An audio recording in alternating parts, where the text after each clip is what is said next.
What's up sa inyo mga men? Magandang hapon. Nandito nga tayo ngayon sa Herbie's Pet Shop na located sa Oxford Drive, Phase 3A.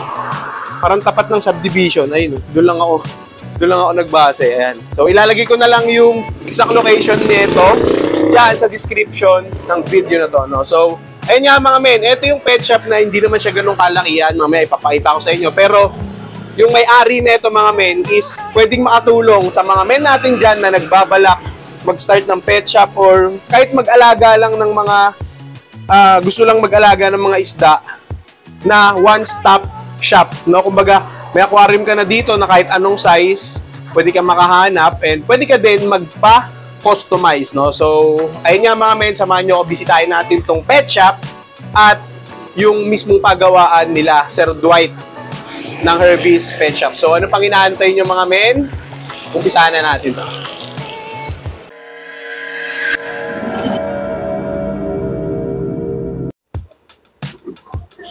Yan. So, ayun mga men. Kagaya na sabi ko sa inyo kanina, hindi siya ganun kalakihan. Pero, masasabi ko na kapag isda yung hanap nyo dito at kung sakaling meron ditong available na isda na kailangan nyo, pwede kayo ditong makabili ng basic na necessities, no? Ng mga isda. So, unahin natin yung mga isda na available dito sa shop. So, meron sila ditong danyos. Kung yung pink and purple na 10 piso. Tapos, yung yellow and blue, 15 pesos. Tapos, yung green, 20 pesos, no? So, naka-specify na dyan kung magkano yung bawat kulay. Dito sa Red Tiger Oscar, nagkakalaga to ng, magkano to, boss? 300. Ayan. 300 dyan, mga men. Dito sa Copper Tiger Oscar, 60. Tama, sir? 60. Tapos, yung Red Tiger, 300. No? Magkano sa ganito po? 50, tsaka 75. Ito mga aquatic plants.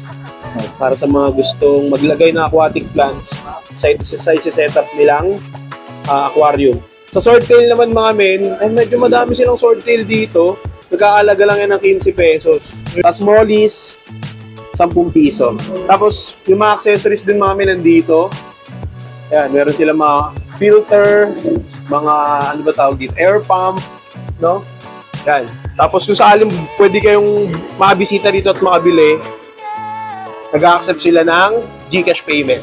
Tapos dito naman sa likod ko, may Black Oranda at saka Black Moor. Nagkakalaga ng 200 pesos to mga men. Ang galing ng tubig, no? Malinis. Ang ganda pala tignan ng setup ng aquarium kapag talagang yung tubig malinis. Tapos, ano meron dito, boss? Both sa angelfish. Ayun, koi. Long fin koi, 75 pesos yan, mga men. Tsaka yung angelfish, 50, tama, boss? Yung angelfish, 50 pesos. Nasa local oranda nila, 40 pesos. Tapos angelfish din, ayun nga, meron din, 50. Tapos red oranda, 130, tama, boss? Ito local. Local lang siya. Tapos ito, red oranda, 130. Yung red cap oranda, 130. Tapos red or white oranda, 130 din. Okay, so. Tapos meron din sila ditong mga, ang tawag dito, fighting fish, mga men, no? Ano yung mga ganito, boss? Ayan, 200 pala. Sorry, di ko nakita. Lahat yan 200. Ayan. Bisitahin nyo lang din dito, mga men. Ayan, meron pa yan dyan. Ito, 200. Ayan. Tapos mga accessories lang din, mga men. Mga common accessories, mga basics. Para sa pag-setup ng tank, no? So, meron dito long fin danyos, kagaya doon sa kabila. Danyos green. Tsaka ano ba to? Ganun din, halo-halo. Ito. Black hammerhead, tsaka albino hammerhead, mga men. 40 tsaka 70. Tapos tiger barb, 30. Tsaka green Sumatra barb, 30 din. Yun. Tapos meron dito mga glow tetra. Ito. Ito maganda talaga. Tingnan nyo mga men yung setup ng aquarium. Talaga ang ganda tignan, no?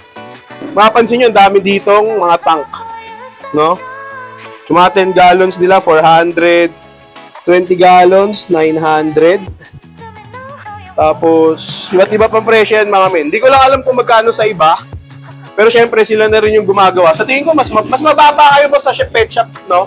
Sa mga pet shop, mas mababa kayo. Mababa. Lalo na may aquarium. Kasi kayo na yung gumagawa na ito, no? So, kasama natin ngayon si Boss Kenwin. Yan. Siya yung nag-maintain dito. Ayan, makikita niyo mga aquarium na ang puputi ng tubig, ang lilinis. So, siya yung nag-maintain dito. Boss, paano yung nagiging, routine mo sa araw-araw kapag, pag punta mo dito sa shop? Tuwing umaga po, nagilinis po ako lagi ng mga aquarium. Sa isang linggo, nakakatatlong beses ako maglinis. Para laging pwede yung mga isda.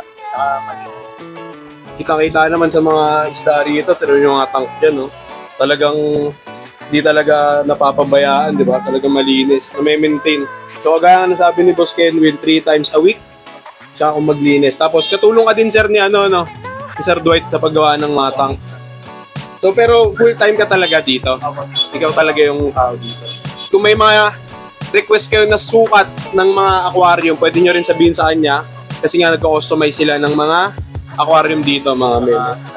Kasama na stand. Depende sa inyo kung magpapagawa kayo ng stand o gusto nyo aquarium lang. No? Ano kasi kayo nagbubukas, nagsasara? 9 to 11:30, tapos babalik po ako ng alas 2 hanggang alas 8. Sakto lang pala yung punta natin, mga men, mga bandang alas 3, no? Kung nagkataon maaga-aga tayo sa alas 2, sarado pa to, no? Maraming salamat, boss. Yun nga lang, di natin nakaharap si Sir Dwight. Medyo busy pa. Pero sa mga susunod siguro or basta, i-message nyo sila dyan sa page kung sakaling meron kayong gustong ipagawan tank or gusto nyo mag-order ng maramihan. Kasi nakikita ko sa page yun, daming umorder mga pet shop, no? Ayun, yung mga, sa mga nakanood nito, kung gusto nyo magkaroon ng supplier ng mga aquarium, i-message nyo sila dito sa page. Legit na talagang marami silang nagiging customer, no? Parang ngayon nga rin yata, busy sila dun sa paggawa. So yan, salamat boss. Maraming salamat. So yun namin, bago tayo matapos dito sa Herbie's Pet Shop, no? So magkakabit ulit tayo ng sticker, mga men. Kagaya sa mga pet shop na nabisita natin. So dito ko siya ilalagay. Dilid lang natin para hindi makaharap sa alright. Okay. Ayan. Sa mga bibisita rito, pag nakita nyo tong sticker ko dito, ibig sabihin, napunta ko na to. No? So, boss, sinong shoutout? Shoutout ko pala yung mga kasama ko sa pag-iisda. Joshua Esteban. Yan. Tapos sila ma'am, shoutout mo din. Okay.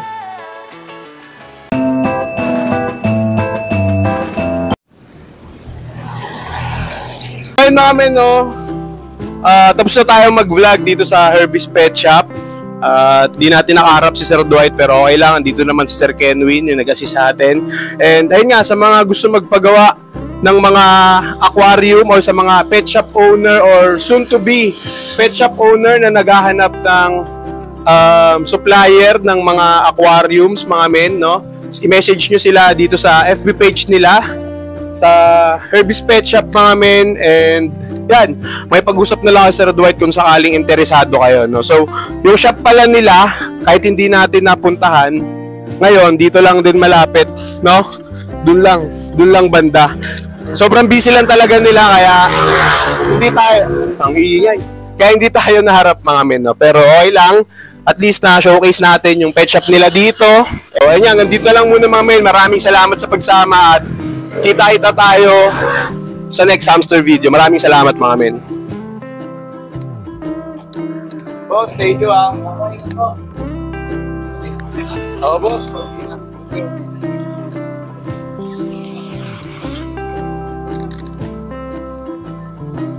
Yo, ang init, mga men. Yo, ang init. Yo, init. Grabe. Okay na, uwi na tayo.